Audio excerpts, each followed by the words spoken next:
ایک سوال آپ نے یہ فرمایا ہے کہ تحریر فرمایا ہے کہ نعت میں کہا جاتا ہے کہ حضور اقدس صلی اللہ علیہ وسلم آپ میرے گھر تشریف لائیے، یہ بڑی مختصر سی تمنا ہے کہ میں امام الانبیاء علیہ الصلاۃ والسلام کی زیارت کروں۔ اس تمنا میں تو کوئی حرج نہیں، شرعاً کیا منع ہے؟ خود سوچیں، آپ کو حضور صلی اللہ علیہ وسلم سے محبت ہے، تعلق ہے، اور یہ طے شدہ بات ہے کہ حضور اقدس صلی اللہ علیہ وسلم عالم بیداری میں نظر آ سکتے ہیں۔ حضرت رسالت مآب صلی اللہ علیہ وسلم عالم بیداری میں نظر آ سکتے ہیں۔ کس جگہ پہ؟ وہ مسجد ہے، آپ کا گھر ہے، کوئی بازار ہے، کوئی ایسی جگہ ہے جو خدا کے رحمت کے آثار میں سے ہے۔ حضرت رسالت مآب صلی اللہ علیہ وسلم اگر ان کی روح مبارکہ ایک جسم کی صورت اختیار کر کے وہاں آئی ہے تو امکان ہے۔ اس سے اگلا سٹیپ کہ یہ ہوا ہے یا نہیں ہوا، اس میں اختلاف ہو سکتا ہے۔ ایک آدمی کہتا ہے کہ میں نے یہاں حضور اقدس صلی اللہ علیہ وسلم کو دیکھا بھی، دیکھا ہوگا آپ نے۔ ایک آدمی کہتا ہے تم دیکھ ہی نہیں سکتے، تو دیکھ تو سکتا ہے،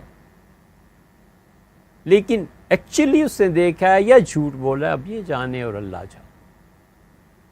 قاضی ایاز رحمۃ اللہ علیہ نے شفا میں اس پہ بحث کی ہے کہ حضور اقدس صلی اللہ علیہ وسلم اس عالم بیداری میں نظر آ سکتے ہیں یا نہیں۔ مولانا بدر عالم صاحب کا ہم نے حوالہ پیش کیا تھا آپ کے سامنے۔ ہم اہل السنہ کا مسئلہ کیا ہے کہ حضور اقدس صلی اللہ علیہ وسلم اس عالم بیداری میں دکھائی دے سکتے ہیں۔ اب کس کو دکھائی دیتے ہیں نہیں دیتے ہمیں نہیں معلوم۔ ابن عربی، قاضی ایاز کو بھی لے لیجئے، شفا، قاضی ایاز رحمۃ اللہ نے اس مسئلے پہ بحث کی ہے، سیوطی رحمۃ اللہ نے بحث کی ہے، یہاں تک لکھا ہے اس امت کے اکابر نے کہ انہوں نے کہا میں قسم کھاتا ہوں اس بات پہ کہ حضور اقدس صلی اللہ علیہ وسلم ایک لمحے کے لیے میری نظروں سے ہٹ جائیں تو ما عدت نفسی من المسلمین، میں اپنے آپ کو مسلمان نہ سمجھوں، میں اس لمحہ کافر ہو جاؤں جب حضور صلی اللہ علیہ وسلم میری نظروں سے اوجھل ہو جائے۔ یہ بڑوں نے لکھا ہے۔ ہمیں کیا ضرورت پیش آ گئی ہے ان کو جھوٹا کہنے کی، غلط کہنے کی؟ ایک اصولی بات یاد رکھیں، جس راہ پہ ہم چلے نہیں نا، ہمیں کوئی حق بھی نہیں پہنچتا کہ ہم اس راستے کے متعلق لمبی باتیں کریں۔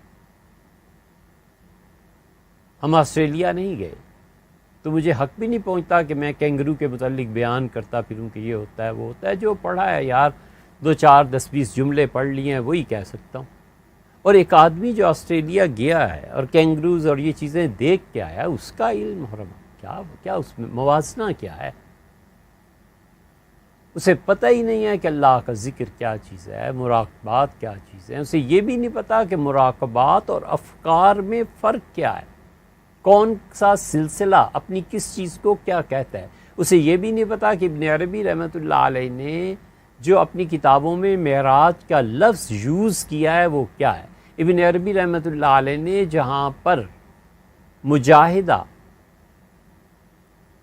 اور اس کے بعد ریاضت دونوں میں فرق کیا ہے، یہ فرق کیا ہوتا ہے، وہ بھی وحدت الوجود پہ بحث کرتا ہے۔ سبحان اللہ۔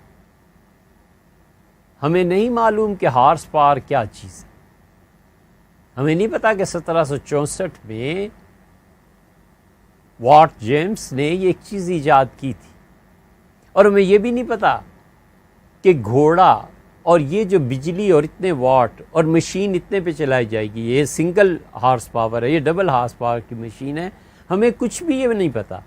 اور ہم ہیں کہ الیکٹریسٹی میں دخل دے رہے ہیں، اور ہم ہیں کہ کہتے ہیں ہمارے جیسا الیکٹریکل انجینئر تو پورے شہر میں نہیں ہے، سوائے انا للہ کہ کیا پڑھا جائے کہ یہ پاگل آدمی ہے، اس سے کیا ہو گیا۔ اس لیے جن لوگوں نے تصوف کی ان راہوں کو طے نہیں کیا، اس میں جھانک تک کے نہیں دیکھا، عافیت یہ ہے کہ یار مت بولیں، چھوڑ دیں، اللہ کے حوالے کر دیں، مہربانی کریں اللہ کے حوالے کر دیں ان لوگوں کو کہ بس لکھا ہے کون سا کوئی پڑھنا ہے۔ کتنے مسلمان پڑھتے ہیں؟ کچھ بھی نہیں۔ وحدت الوجود ہے، شہود ہے، اس سے بھی ہم تو اس سے بھی آگے کوئی مقام ہے حضرت مجدد الفسانی سرہندی رحمۃ اللہ علیہ کے مکتوبات شریف کو ہم نے اپنے شیخ حضرت عمر خان محمد صاحب رحمۃ اللہ علیہ سے، جو سلسلہ نقشبندیہ کے اپنے دور کے بہت بڑے امام تھے، حضرت رحمۃ اللہ علیہ سے پڑھا ہے، اور کئی جگہ حضرت رحمۃ اللہ علیہ تشریح کر کے بتایا کہ یہ ہے، یہ ہے، یہ ہے، مقام محمدی یہ ہوتا ہے۔ اب سر سید لکھتے ہیں، وہ کہتے ہیں میں خدا کی قسم کھا کے کہتا ہوں کہ مجھے حضور اقدس صلی اللہ علیہ وسلم کے مقامات میں سے ایک مقام، ایک حصہ ملا ہے۔ انہیں کیوں نہیں کہتے کہ جھوٹ بولتا تھا سر سید؟ ابن عربی اور مولانا روم مثنوی والے اور عطار اور قاضی ایاز شفا والے اور شیخ عبدالقادر جیلانی اور حضرت معین الدین چشتی، اور پھر ان کے مایہ ناز، ان کے پوتے حضرت فرید الدین مسعود، جن کی ساری چیزیں، بہت سی چیزیں چھپی ہوئی اور پڑھنے کو ملتی ہیں رحمہم اللہ، بس یہ رہ گئے ہیں تمہاری تنقید کے لیے، اور کوئی نہیں رہ گیا۔ آپ کو پتہ ہی نہیں یار، آپ جانتے ہی نہیں ہیں، آپ پڑھیں بہتر ہے۔ تو اس لیے بھیا یہ جو چیزیں ہیں نا، جن شخصیت کے متعلق بھی آپ نے پوچھا، جو اہل السنہ سے ہٹا ہے ہم اسے گمراہ سمجھتے ہیں۔ ظاہر ہے وہ ہمیں بھی گمراہ کہتے ہیں، وہ ہمیں بھی کافر کہتے ہیں۔ ہمارے متعلق ان کا نظریہ یہ ہے کہ ہم مر گئے تو خدا بخشے گا ہی نہیں، جہنم میں۔ ہم ان کے متعلق بھی یہی سمجھتے ہیں کہ ان میں سے جو کفر تک پہنچا ہے، اللہ تعالیٰ کا معاملہ اس کے ساتھ سخت ہوگا، اور جو عقیدے کی بدعت تک پہنچا ہے، اللہ چاہے تو معاف فرما دے اور اللہ چاہے تو عذاب دے دے۔ اللہ تعالیٰ ان سب کو معاف کرے، ان سب سے اللہ درگزر فرمائے، ہم سے بھی ان سے بھی۔ لیکن ظاہر ہے کہ ہمیں گمراہ کہیں گے، ان کا حق بنتا ہے یار، اس لیے کہ ہمارا ان کا عقیدے کا اختلاف ہے۔ میں کسی صورت یہ نہیں ماننے کو تیار کہ مرزا غلام احمد قادیانی معمور من اللہ تھے۔ میں کسی صورت یہ ماننے کو تیار نہیں ہوں کہ وہ مہدی تھے جس مہدی کی اطلاع نبی کریم صلی اللہ علیہ وسلم نے دی ہے۔ اب ایک شخص اٹھ کے کہتا ہے کہ وہ معمور من اللہ ہے، مہدی ہے، اور جس مسیح نے آنا تھا یہی مرزا غلام احمد قادیانی مسیح ہے۔ اب یہ اتنا بڑا بودھ ہے میرے اور اس کے نظریات میں کہ میں اسے گمراہ کہتا ہوں، وہ مجھے گمراہ کہتا ہے، ہونا بھی چاہیے۔ اللہ کہتا ہے وَمَن یکفر بالطاغوت، آپ سوچیں اس آیت، وَمَن یکفر بالطاغوت، اور جو کوئی شیطان کا انکار کرے، وَیُؤْمِن بِاللَّہ، اور اللہ پر ایمان لائے، فَقَدِ اسْتَمْسَكَ عُرْوَةَ الْوُثْقَىٰ، اس نے بڑی مضبوط رسی کو تھام لیا اللہ تک پہنچنے کے لیے۔ پہلے شیطان کا انکار، پھر رحمان کا اقرار۔ لا الہ، کوئی خدا نہیں ہے، سب خداؤں کی نفی، الا اللہ، اور اللہ کا اثبات۔ تو بالکل مائنس اور پلس ڈگری پہ بات آ گئی نا، تو ہمیں گمراہ کہتے ہیں، انہیں کہنا ہی چاہیے، کوئی حرج نہیں ہے، برا بھی نہیں ہم مانتے، ہم کہتے ہیں تم ٹھیک کہتے ہو۔